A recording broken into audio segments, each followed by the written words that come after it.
Hello guys, welcome back to my channel Biology Pills. I'm second year MBBS student at Lady Harding Medical College. So guys, मैंने biotechnology की 2 videos डाल दी हैं जिसमें मैंने basics और introduction of biotechnology आपको पढ़ाया था, तो आप जाके उसे देखें। और ये वीडियो मैं थोड़ी सी लेट अपलोड कर रही हूँ क्योंकि मेरे एग्जाम्स आ गए थे और मैं नहीं कर पाई थी। तो आपको पता ही है कि MBBS के एग्जाम कितने हेक्टिक होते हैं, तो मैं मैनेज नहीं कर पाई थी। बट नाउ अब मैं फ्री हूँ तो मैं रेगुलरली वीडियोस डाला करूँगी। तो अब हम पढ़ते हैं रेस्ट्रिक्शन एंजाइम से। तो रेस्ट्रिक्शन एंजाइम्स मैंने आपको अपनी फर्स्ट बायोटेक्नोलॉजी की वीडियो में बताया था कि रेस्ट्रिक्शन एंजाइम्स वो एंजाइम्स होती हैं जो हमारे डीएनए को कट करती हैं। हमारे डीएनए की सिजर्स होती हैं ये, ठीक है। डीएनए को कट करने वाली कौन सी एंजाइम होती है? Restriction enzymes. तो अब इसकी एक हिस्ट्री होती है जिसके बारे में मैंने आपको फर्स्ट वीडियो में भी बताया था, पर मैं दोबारा बता देती हूँ कि ई कोलाई बैक्टीरिया है, आपको पता ही है। उसके पास 2 एंजाइम होती थी। कौन सी एंजाइम होती है उसके पास? 2। एक तो वो एंजाइम जो मिथाइल ग्रुप ऐड करे डीएनए के अंदर, और दूसरी वो जो डीएनए को कट करती है। अब ई कोलाई को ऐसी एंजाइम्स की जरूरत क्यों पड़ी? क्योंकि आपको पता ही है बैक्टीरियोफाज हमारे बैक्टीरिया को इन्फेक्ट करता है, ठीक है। बैक्टीरियोफाज एक ऐसा वायरस होता है जो बैक्टीरिया को इन्फेक्ट करता है, उसको हम क्या बोलते हैं? बैक्टीरियोफाज। तो ये बैक्टीरियोफाज अपना डीएनए बैक्टीरिया के अंदर डाल देता है और बैक्टीरिया को इन्फेक्ट कर देता है। तो अब बैक्टीरिया क्या करेगा? इस बैक्टीरियोफाज के डीएनए को कट कर देगा, ठीक है। कैसे? एक एंडोन्यूक्लियस, एक रेस्ट्रिक्शन एंजाइम से, ठीक है। रेस्ट्रिक्शन एंजाइम से बैक्टीरियोफाज के डीएनए को कट कर देगा। पर रेस्ट्रिक्शन एंजाइम तो बैक्टीरिया के डीएनए को भी कट कर सकती है, क्योंकि अगर उसने बैक्टीरियोफाज का डीएनए कट करा तो वो बैक्टीरिया के भी डीएनए को कट कर सकती है।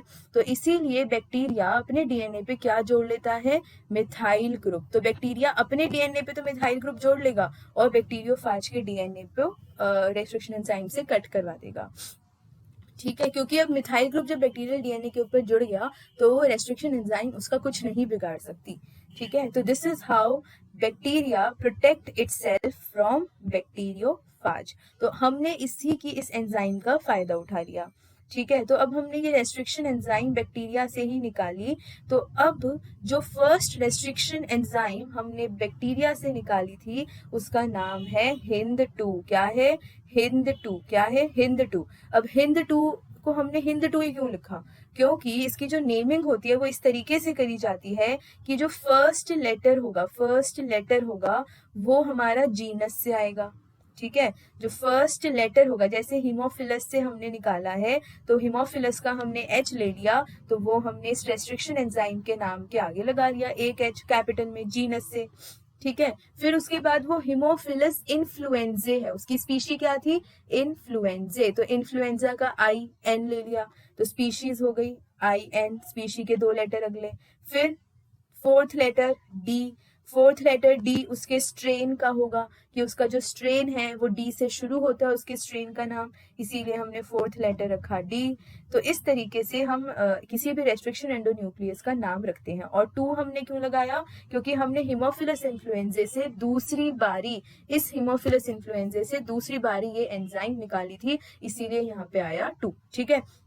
तो कैसे नाम रखेंगे? पहला लेटर उसके जीनस का, हीमोफिलस इन्फ्लुएंजे है तो हीमोफिलस उसका जीनस हुआ तो H एक लेटर। फिर IN इन्फ्लुएंजे का स्पीशी हो गई तो स्पीशी के पहले 2 लेटर IN।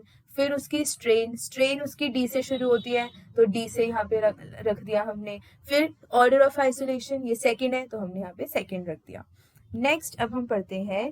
अब एंडोन्यूक्लियस ना डीएनए पे एक स्पेसिफिक साइट पे, एक स्पेसिफिक जगह पे कट करते हैं। ऐसा नहीं है कि एंडोन्यूक्लियस को जहां पे भी डीएनए में मिला वहीं पे ही उसने काट दिया, ठीक है। लेकिन ऐसा नहीं होता।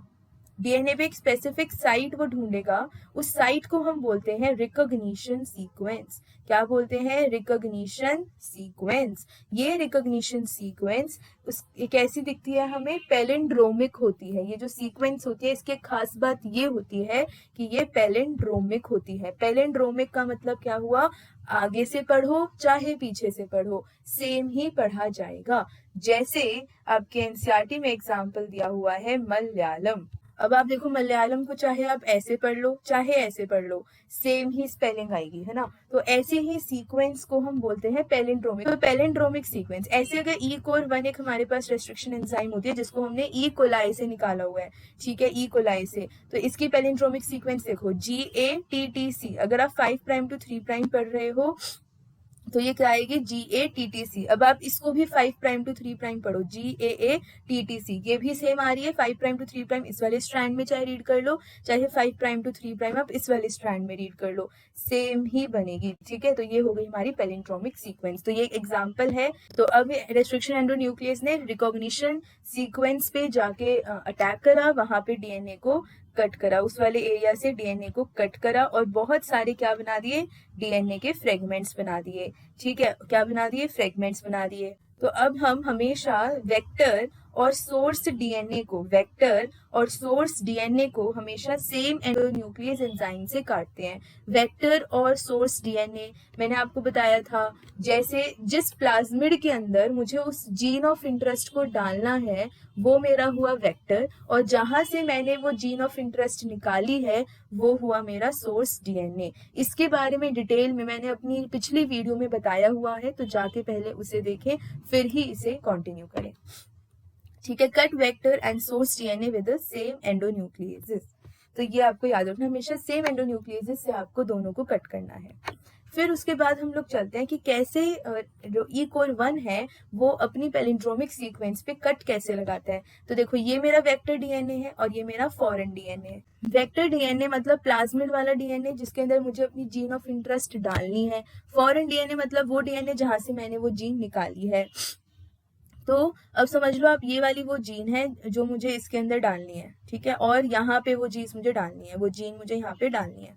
तो मैं क्या करूंगी, देखो जो ये ई कोर 1 है ना, ये पैलिंड्रोमिक सीक्वेंस के भी दो न्यूक्लियोटाइड के बीच में जाके कट करता है, ठीक है, जी और ए के बीच में। देखो अब ये जो ई कोर 1 है ना, ये जी और ए के बीच में ही जाके कट करेगा, और यहाँ पे भी ये जी और ए के बीच में जाके कट करेगा। ये एरो थोड़ा गलत है, ये एरो यहाँ आना चाहिए, ठीक है। और यहाँ पे भी इसने ऐसे ही करा, जी और ए के बीच में जाके कट लगाया, और यहाँ पे भी जी और ए के बीच में जाके कट लगाया। अब देखो अगर इसने यहाँ पे कट लगाया तो ये वाला जो फ्रेगमेंट है ये निकल गया, अब यहाँ से ये निकल गया, और अब यहाँ पे कट लगाया तो ये जी निकल गया यहाँ से। तो बचा, देखो सिर्फ बचा कितना, इतना बचा, कितना बचा, इतना बचा, देखो बच गया ना यहाँ पे, नेक्स्ट डायग्राम में आप देख सकते हो। तो अब जो ये वाले बेस पेयर्स हमारे पास जो टी टी ए बच गए हमारे पास न्यूक्लियोटाइड्स, अब ये न्यूक्लियोटाइड्स ना बहुत स्टिकी हैं क्योंकि इनके पास कोई बॉन्ड नहीं है, ठीक है, ये स्टिकी एंड्स बन गए। अब तो अभी किसी अगर इनको अपने कॉम्प्लीमेंट्री बेस पेयर्स मिलेंगे ना कहीं पे भी तो वो वहां पे जाके जुड़ जाएंगे, ठीक है। अब ये भी देखो यहाँ पे ये फॉरेन डीएनए ने यहाँ पे कट लगाया तो अब ये वाला हट जाएगा यहाँ से, और यहाँ पे कट लगाया तो ये वाला सारा हट जाएगा, यहाँ पे बचेगा कितना, सिर्फ इतना, ठीक है। अब देखो ये वाला बचा हुआ है ना यहाँ पे, हाँ बचा हुआ है, ठीक है। तो अब ये वाले भी स्टिकी एंड्स बन गए क्योंकि इनके पास भी कोई नहीं है अभी बॉन्ड बनाने को। तो इसको देखो ए को यहाँ पे क्या मिल रहा है, टी मिल रहा है कॉम्प्लीमेंट्री, ए इस वाले ए को यहाँ पे टी मिल रहा है, इस वाले टी को यहाँ पे ए मिल रहा है, इस वाले टी को यहाँ पे ए मिल रहा है। तो आपको पता ही है ना कि डीएनए में ए और टी मिलते हैं और जी और सी मिलते हैं, ठीक है। फिर DNA fragments join at sticky end, और इस तरीके से ये एक रिकॉम्बिनेंट डीएनए बन जाएगा। रिकॉम्बिनेंट मैंने आपको अपनी पिछली वीडियो में बताया था, जब हम दो चीजों को रिकम्बाइन कर देते हैं, मतलब दो अलग अलग चीजों को एक साथ जोड़ देते हैं तो इसको हम बोलते हैं रिकॉम्बिनेंट, ठीक है। ऐसे ही जब मैंने दो अलग अलग डीएनए को जोड़ दिया तो इसलिए हमने क्या बोलते हैं, रिकॉम्बिनेंट डीएनए, और तभी इस टेक्नोलॉजी का नाम क्या है, रिकॉम्बिनेंट डीएनए टेक्नोलॉजी, ठीक है। तो this is how restriction enzyme work. ठीक है, क्योंकि देखो जो रेस्ट्रिक्शन सीक्वेंसेस होते हैं ना वो डीएनए में बहुत सारी जगह पे आपको मिलेंगे, तो रेस्ट्रिक्शन एंजाइम उन सारी जगहों पे जाके काट देगी। लेकिन मेरे को तो एक पर्टिकुलर जीन ही चाहिए ना उसमें से, तो वो मैं कैसे देखूंगी, डीएनए के अंदर ये तो होता नहीं है, उसके पास कोई मुंह तो होता नहीं है डीएनए के पास कि वो बता देगा भाई ये मैं हूँ, मैं इधर हूँ, मैं इधर हूँ, तो वो तो ऐसे बता नहीं पाएगा, तो मुझे खुद ही देखना पड़ेगा। तो उसके लिए मेरे पास एक टेक्निक होती है इलेक्ट्रोफोरेसिस। इलेक्ट्रोफोरेसिस में हम क्या करते हैं, डीएनए फ्रेगमेंट्स को अलग अलग करते हैं। कैसे बनता है ये, एग्रोस जेल का हम इसके अंदर यूज करते हैं जो कि हमें सी वीड से मिलता है, ठीक है। सी वीड से हमारे पास एक अगार पाउडर होता है, उस पाउडर को हम हॉट वाटर के अंदर डालते हैं, एक मिक्सचर बनाते हैं, उसको कूल करते हैं और फिर हमारा वो जेल तैयार हो जाता है। तो इसको हम डायग्राम से समझते हैं कि देखो ये मेरा एक जेल बन गया, जो बॉक्स सा मैंने आपको दिखा रखा है ना, ये मेरा जेल बन गया, ठीक है, बॉक्स नहीं ये जेल है, ठीक है। इस जेल के अंदर मैंने ना छेद बना दिए, मतलब वेल की तरह ऐसे छेद से बना दिए मैंने, ठीक है, 4 छेद बना दिए। अब इन छेदों के अंदर ना मैं क्या करूंगी, इस छेद के अंदर मैं एक पूरा डीएनए के फ्रेगमेंट्स जो मुझे जितने भी मेरे पास है ना, वो सारे डीएनए के फ्रेगमेंट्स मैंने इसमें डाल दिए, इसमें डाल दिए, इसमें डाल दिए, इसमें डाल दिए, चारों में मैंने डीएनए के बहुत सारे फ्रेगमेंट्स डाल दिए। अब मैं क्या करूंगी, यहाँ पे इलेक्ट्रिक फील्ड लगाऊंगी, ठीक है, एक तरफ नेगेटिव चार्ज रखूंगी और एक तरफ पॉजिटिव चार्ज रखूंगी, है ना। कैथोड एनोड आपको पता है, ये इलेक्ट्रिक फील्ड ऐसे ही लगाते हैं ना, कैथोड एनोड डाल के। तो हमने कैथोड एनोड लगा के यहाँ पे इलेक्ट्रिक फील्ड लगा दी। अब इस इलेक्ट्रिक फील्ड से क्या होगा, क्योंकि डीएनए के पास क्या होता है, नेगेटिव चार्ज होता है। डीएनए के पास क्या चार्ज होता है, डीएनए के पास क्या चार्ज होता है, नेगेटिव चार्ज होता है। तो अब ये डीएनए पॉजिटिव चार्ज की तरफ भागेगा। तो आपको दिख रहा है मैंने यहाँ पे सारे फ्रेगमेंट्स डाले थे, जैसे मैंने इलेक्ट्रिक फील्ड लगाई वो सारे के सारे डीएनए के फ्रेगमेंट्स भाग उठे कहाँ पे, पॉजिटिव चार्ज की तरफ। अब जो पतला होगा और जिसके पास सबसे ज्यादा नेगेटिव चार्ज होगा वो बहुत तेज भागेगा और सबसे आगे पहुंच जाएगा, ठीक है। जो पतला होगा मतलब जिसका मास कम होगा, और जिसके पास सबसे ज्यादा चार्ज होगा मतलब सबसे ज्यादा नेगेटिव चार्ज होगा वो सबसे आगे भागेगा, है ना। स्मॉलेस्ट और लार्जेस्ट, जो सबसे मोटा होगा वो पीछे बैठ जाएगा। तो देखो सबसे मोटे वाला फ्रेगमेंट पीछे और सबसे पतले वाला फ्रेगमेंट आगे है। तो अब मैं क्या करूंगी, लेकिन ये फ्रेगमेंट ना बहुत ज्यादा इनविजिबल होते हैं, दिखते नहीं है, ये बस हो रहे हैं पर दिखेंगे नहीं। तो अब बायो में कोई चीज अगर हमें नहीं दिखती तो हम क्या डालते हैं, उसके ऊपर स्टेन डालते हैं, कोई भी स्टेन डालेंगे। तो हमने इसके ऊपर क्या डाला, इथीडियम ब्रोमाइड डाला।